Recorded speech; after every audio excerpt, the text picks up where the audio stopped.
Hi friends, നമസ്കാരം. ഏതൊരു വ്യക്തിയാണെങ്കിലും അവർക്ക് ചില കാര്യങ്ങൾ ചെയ്യാനായിട്ട് കുറച്ച് താല്പര്യം കൂടുതലായിരിക്കും. അപ്പോൾ ഈ താല്പര്യത്തിൻ്റെയും ആഗ്രഹത്തിൻ്റെയൊക്കെ പിന്നിൽ പല ഘടകങ്ങളും എക്സ്പീരിയൻസും ഒക്കെ പ്രവർത്തിക്കുന്നുണ്ട്. ശരിക്കും പറഞ്ഞാൽ വൈവിധ്യങ്ങളാണ് ഈ ലോകത്തെ ഇത്രയും സുന്ദരമാക്കുന്നത്. ദാമ്പത്യത്തിനകത്തും അങ്ങനെ തന്നെയാണ്. അപ്പം ഞാൻ ഇന്ന് പറയുന്നത് കാമം കൂടുതലുള്ള പങ്കാളികളെ സംബന്ധിച്ച് അവർക്ക് ചില രീതികളുണ്ട്, അതിനകത്ത് ചില പ്രത്യേകതകളുണ്ട്. മിക്കവാറും സ്ത്രീ പങ്കാളികളെ സംബന്ധിച്ച് അവർക്കിതിനോട് വ്യക്തമായ കാഴ്ചപ്പാടുണ്ട്. അതിനു മുമ്പ് ഈ ചാനൽ ആദ്യമായിട്ട് കാണുവാണെങ്കിൽ ഒന്ന് ലൈക്ക് ചെയ്യണം, സബ്സ്ക്രൈബ് ചെയ്യണം, ഷെയർ ചെയ്യണം കേട്ടോ. ചിലർക്കാണെങ്കിൽ കാമത്തിൻ്റെ ഊർജം കുറച്ച് കൂടുതലായിരിക്കും. അത് ഫിസിക്കൽ ബോഡിയിലും മെൻ്റൽ ബോഡിയിലും അങ്ങനെ തന്നെയാണ്. പുരുഷന്മാരെ സംബന്ധിച്ച് അവർക്കൊരു പ്രത്യേക ആത്മവിശ്വാസം കിട്ടുന്ന കാര്യമാണ് ലിംഗത്തിൻ്റെ പ്രവർത്തനവും അതുമായിട്ട് ബന്ധപ്പെട്ട കാര്യങ്ങളും. ചില സ്ത്രീകളെ സംബന്ധിച്ച് അവർക്കിതിൻ്റെ പ്രവർത്തനവുമായിട്ട് ബന്ധപ്പെട്ട് രൂപമായിട്ട് ബന്ധപ്പെട്ട് അതിൻ്റേതായ കാഴ്ചപ്പാടുണ്ട്. മാത്രമല്ല അതിനതിൻ്റേതായ പ്രാധാന്യം കൊടുക്കുന്നുമുണ്ട്. അതുപോലെ സ്ത്രീകളെ സംബന്ധിച്ച് എക്സ്പീരിയൻസ് വഴിയാണ് ഇതിനോട് വ്യക്തമായ ഒരു കാഴ്ചപ്പാടുണ്ടായി വരുന്നത്. എന്നുവെച്ചാൽ സ്പർശനത്തിൻ്റെ ആ ഒരു ഫീൽ ഉണ്ടെങ്കിൽ മാത്രമേ യഥാർത്ഥത്തിലുള്ള കാമത്തിലേക്ക് വരുത്തുള്ളൂ. എന്നുവെച്ചാൽ ഇവരെ സംബന്ധിച്ച് കാഴ്ചയിൽ കൂടി അല്ലെങ്കിൽ ചിന്തയിൽ കൂടി ഈ ഒരു മൂഡിലേക്ക് വരാൻ വളരെ പ്രയാസമാണ്. എന്നുവെച്ചാൽ ഇതിനകത്ത് വലിപ്പം കൂടുതൽ ഇഷ്ടപ്പെടുന്നവരെ സംബന്ധിച്ചാണെങ്കിലും അവർക്കും എക്സ്പീരിയൻസ് ആണ് പ്രധാനം. എന്നാൽ സ്വയം ചെയ്യുന്ന സമയത്ത് ഈ രീതിക്കൊരു വ്യത്യാസം വരുന്നുണ്ട്. ഈ സമയത്ത് പലരും സങ്കല്പിക്കുന്നത് കുറച്ച് വലിപ്പം കൂടിയതായിരിക്കും. എന്നാൽ ഇത് തന്നെ പ്രാക്ടിക്കലായിട്ട് ചെയ്യുമ്പോൾ അവർക്ക് പാകമാകുന്ന ഒരു വലിപ്പം ചൂസ് ചെയ്യാറുണ്ട്. എന്നാൽ പുരുഷനെ സംബന്ധിച്ച് അങ്ങനല്ല കേട്ടോ. അവർക്ക് ഈ കാഴ്ചയിൽ കൂടി അല്ലെങ്കിൽ ചിന്തയിൽ കൂടി ഈ ഒരവസ്ഥയിലേക്ക് പെട്ടെന്ന് വരാൻ പറ്റും. തന്നെയല്ല, ഇതിൻ്റെ വലിപ്പത്തിനും രൂപത്തിനുമൊക്കെ അവർ അമിതമായ പ്രാധാന്യവും കൊടുക്കുന്നുണ്ട്. ചിലരെ സംബന്ധിച്ച് ഇതുമായിട്ട് ബന്ധപ്പെട്ട് അനാവശ്യ ടെൻഷനും ആത്മവിശ്വാസക്കുറവും ഒക്കെ തോന്നാറുണ്ട്. ഇപ്പോൾ സ്ത്രീ പങ്കാളികളെ സംബന്ധിച്ച് കൂടുതലും അവർക്ക് എന്താണോ ഇതിനകത്ത് അനുഭവമാകുന്നത്, എക്സ്പീരിയൻസ് ചെയ്യുന്നത്, അതനുസരിച്ചായിരിക്കും ഇതിനോടുള്ള ഒരു ആറ്റിറ്റ്യൂഡ് ക്രിയേറ്റ് ചെയ്ത് വരുന്നത്. എന്നാൽ ഇതിൻ്റെ പ്രവർത്തനം ശരിയായ രീതിയിലായില്ലെങ്കിൽ അവർക്ക് നിരാശ വരാറുമുണ്ട്.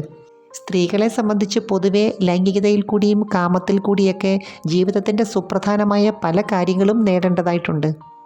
അതുകൊണ്ട് തന്നെ ഇവരെ സംബന്ധിച്ച് പലപ്പോഴും ഇതൊരു കണ്ടീഷനിലാണ്.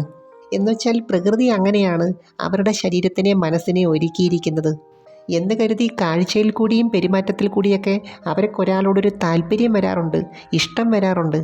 അതുകൊണ്ട് തന്നെ സ്ത്രീകളെ സംബന്ധിച്ച് അവർക്ക് പ്രണയം തോന്നുന്നവരുടെ എല്ലാ കാര്യങ്ങളും ഇഷ്ടമാണ്. എന്തുകൊണ്ടാണ് ചിലരെ സംബന്ധിച്ച് വലിപ്പത്തിന് ഇതിനകത്തൊരു പ്രാധാന്യം കൊടുക്കുന്നത്? ഇപ്പോൾ ഏത് രീതിയാണെങ്കിലും നമുക്ക് പാകമാകുന്നത് ഉപയോഗിക്കുമ്പോഴാണ് ഒരു സംതൃപ്തി കിട്ടുന്നത്. ചിലരെ സംബന്ധിച്ച് കുറച്ച് ഡീപ്പായിട്ടുള്ള ഭാഗത്ത് സ്റ്റിമുലേഷൻ കിട്ടുമ്പോൾ ചില പ്രത്യേകതകൾ തോന്നാറുണ്ട്. എന്നുവെച്ചാൽ എല്ലാ സ്പോട്ടിലും എല്ലാ നെർവ് എൻഡിങ്സിലും ആ ഒരു സ്റ്റിമുലേഷൻ കിട്ടണമെങ്കിൽ അതിങ്ങനെ ആയിരിക്കണം, ഈ വലിപ്പം വേണം, ഈ അവസ്ഥയിലായിരിക്കണം എന്നുള്ള ഒരു ധാരണ അവർക്ക് ഈ എക്സ്പീരിയൻസിൽ കൂടി കിട്ടുന്നുണ്ട്. എന്നുവെച്ചാൽ അതിൻ്റെ പ്രവർത്തനം അവരെ സ്വയം മനസ്സിലാക്കാനും കണ്ടെത്താനും അനുഭവിക്കാനുമുള്ള ഒരു കാരണമായി തീരണം. മാത്രമല്ല അവരെ മറ്റൊരു ലോകത്തേക്ക് കൊണ്ടുപോവുകയും വേണം. അതുപോലെ ഈ സമയത്ത് ഫിസിക്കലി ഒരു ഫുൾനെസ് ഫീൽ ചെയ്യുന്നതിനോട് ഒരു പ്രത്യേക ഇഷ്ടമുണ്ട്. കാരണം ഇങ്ങനെയാണെങ്കിലേ സ്ട്രോക്ക് കിട്ടേണ്ട ഭാഗത്ത് കിട്ടൂ എന്നൊരു എക്സ്പീരിയൻസും ഉണ്ട്. അതുപോലെ തന്നെ ഇതിനകത്ത് ഓരോരുത്തർക്കും ഓരോ നേച്ചറാണ്. ഹാർഡായിട്ടുള്ള രീതി ഇഷ്ടപ്പെടുന്നവരുണ്ട്, ചിലർക്കാണെങ്കിൽ സോഫ്റ്റായിട്ട് മതി. അതൊക്കെ ഉണ്ടായി വരുന്നത് നമ്മുടെ ചിന്തയിൽ കൂടി ഫാൻറ്റസിയിൽ കൂടി നമ്മൾ എന്ത് കാണുന്നു, കേൾക്കുന്നു, എക്സ്പീരിയൻസ് ചെയ്യുന്നു, ഇതൊക്കെ സ്വാധീനിക്കാറുണ്ട്. ശരിക്കും പറഞ്ഞാൽ നമ്മുടെ ഫിസിക്കൽ ബോഡിക്കും മെൻ്റൽ ബോഡിക്കും എന്താണ് പാകമാകുന്നത് അതാണ് കംഫർട്ടബിളായിട്ട് ഫീൽ ചെയ്യുന്നത്. എന്നുവെച്ചാൽ ഏത് വലിപ്പത്തിലുള്ളത് ഉൾക്കൊള്ളാനുള്ള കഴിവും യോനിയിലെ പേശികൾക്കുണ്ട്. പിന്നെ ഇതിനകത്ത് ഓരോരുത്തരുടെയും ആസ്വാദന രീതി വ്യത്യാസമാണ്. ഇത് കൂടുതലായിട്ട് ഇഷ്ടപ്പെടുന്നവരുണ്ട്, ആസ്വദിക്കുന്നവരുണ്ട്. എന്നാൽ ചില കേസുകളിൽ തുടക്കക്കാരെ സംബന്ധിച്ച് ആദ്യമൊക്കെ ഇതുപോലുള്ളത് ഉൾക്കൊള്ളാനായിട്ട് കുറച്ച് ബുദ്ധിമുട്ട് തോന്നാറുണ്ട്. പലരെ സംബന്ധിച്ചും ഒരു ആവറേജ് വലിപ്പമാണ് അവർക്ക് കംഫർട്ടബിളായിട്ട് തോന്നുന്നത്. ഈ ഒരു കാര്യത്തിനകത്ത് ഡിസ്കംഫർട്ടായിട്ടുള്ള പെയിൻ വരുന്ന സാഹചര്യമാണെങ്കിൽ അവർക്കത് എൻജോയ് ചെയ്യാൻ പറ്റത്തില്ല.